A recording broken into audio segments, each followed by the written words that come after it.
Course 8 unit 3 से महान शिक्षा शास्त्री प्रसिद्ध दार्शनिक अपने व्यक्तित्व एवं बुद्धि के प्रखर वेत्ता शिक्षा शास्त्री जिद्दू कृष्णमूर्ति के शैक्षिक दर्शन, इनके शिक्षा के माध्यम में दिए गए विचार से आप लोगों को हस्तलिखित रूप से अवगत कराना चाहूँगा कि इनका जन्म आंध्र प्रदेश के जिला चित्तूर, स्थान मदनपल्ली में 12 मई 1895 ईस्वी में हुआ था। इनके पिता का नाम जिद्दू नारायण, माता का नाम संजीवा थी। धर्म एवं मूल्यवादी परिवार में जन्म के कारण कृष्णमूर्ति के धर्म, अध्यात्म एवं मानववादी दृष्टिकोण पर गहरा प्रभाव पड़ा। 1908 ईस्वी में पूरे परिवार के साथ मद्रास के आरायार आ गए। इनके आध्यात्मिक चेतना एवं प्रबुद्ध चिंतन को देखकर श्रीमती एनी बेसेंट उच्च शिक्षा की प्राप्ति के लिए इंग्लैंड भेजा। यहाँ पर आंग्ल भाषा में निपुणता प्राप्त की। तत्पश्चात पेरिस जाकर फ्रेंच भाषा में ज्ञान अर्जित किया। सन 1920 में कृष्णमूर्ति भारत लौटकर एनी बेसेंट के सानिध्य में अध्यात्म एवं थियोसोफिस्ट का ज्ञान प्राप्त कर महान विचारक एवं प्रमुख वक्ता के रूप में अपनी ख्याति अर्जित किया। 1922 ईस्वी में आध्यात्मिक चेतना का जागरण कर अपना संपूर्ण जीवन मानव कल्याण में समर्पित कर दिया। जे कृष्णमूर्ति अपने विचारों के प्रचार प्रसार एवं मानव गरिमा का बोध कराने के निमित्त भारत सहित अमेरिका, इंग्लैंड तथा अन्य देशों में विशेष प्रकार के विद्यालयों की स्थापना की। इस महान विचारक का देहावसान 17 फरवरी 1986 ईस्वी को 91 वर्ष की आयु में हो गया। जे कृष्णमूर्ति के शैक्षिक विचार। कृष्णमूर्ति ने ऐसी शिक्षा व्यवस्था के पक्षधर थे जो अखंड एवं समग्र व्यक्तित्व वाले नागरिक एवं व्यक्ति का नव निर्माण करके सर्व कल्याणमयी बनाना चाहते थे।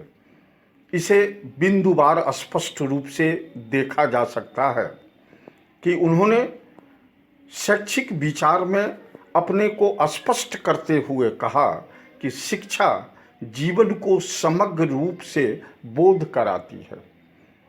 शिक्षा मनुष्य को स्व का ध्यान कराती है। शिक्षा सीखने सिखाने की कला है।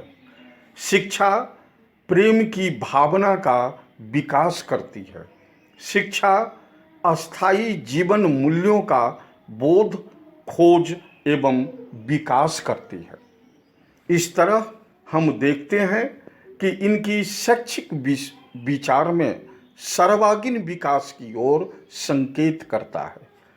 जे कृष्णमूर्ति ने शिक्षा के उद्देश्य पर अपना मत स्पष्ट करते हुए कहा कि शिक्षा के उद्देश्य के अंतर्गत चारित्रिक उन्नयन को प्राथमिकता तौर पर इन्होंने देखा। उनके अनुसार चरित्रवान वह है जो असत्य को त्यागने और सत्य को अपनाने की क्षमता रखता है। संक्षेप में शिक्षा के उद्देश्य को हम निम्नलिखित रूप में देख सकते हैं।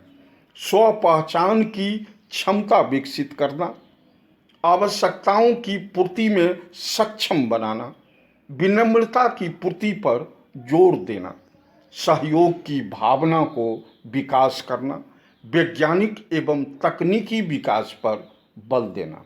इस तरह इन्होंने शिक्षा के उद्देश्य को अपनी पहचान के साथ साथ आवश्यकताओं की पूर्ति हेतु और विनम्र भाव से सहयोग की भावना को दृष्टिगोचर करते हुए विज्ञान और तकनीकी क्षेत्रों का भी इस्तेमाल करके शिक्षा को सशक्त बनाया जा सकता है। शिक्षा का पाठ्यक्रम। कृष्णमूर्ति के अनुसार शिक्षा में पाठ्यक्रम इस प्रकार का होना चाहिए जिससे कि उसका प्रयोग छात्र के व्यवहारिक एवं आध्यात्मिक जीवन में हो। इसके लिए उन्होंने पाठ्यक्रम में प्रकृति संबंधी विषय, मानव, वैज्ञानिक, व्यावसायिक, सौंदर्य बोध, कला, संगीत, कविता आदि विषयों के तथ्यों को पाठ्यक्रम में रखने हेतु सहमति प्रदान की। इसके बाद उन्होंने शिक्षण विधि में अपना प्रकाश डालते हुए कहा कि सत्य की खोज के लिए क्रियात्मकता को महत्वपूर्ण माना जाए। उनके मतानुसार बालक स्वयं करके जो ज्ञान अर्जित करता है वह चिरस्थायी होता है। मूलतः संवाद विधि, विवेचन विधि, तर्क विधि, प्रयोग विधि, वार्तालाप विधि, भ्रमण विधि पर अत्यधिक जोर दिया। इससे स्पष्ट होता है कि शिक्षक को उपयुक्त विधियों का प्रयोग करना चाहिए।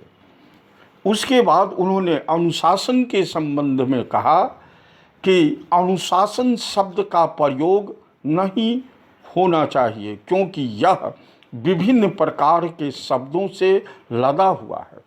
फिर भी स्पष्ट तौर पर कहना चाहता हूँ कि अनुकूलन, अनुकृत्य, आज्ञा पालन ही अनुशासन है। जो तुम्हें बताया जाए वैसा करो।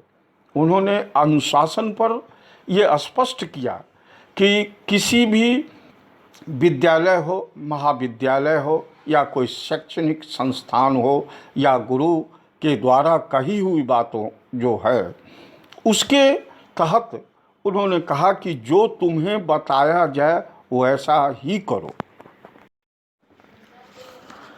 निष्कर्ष।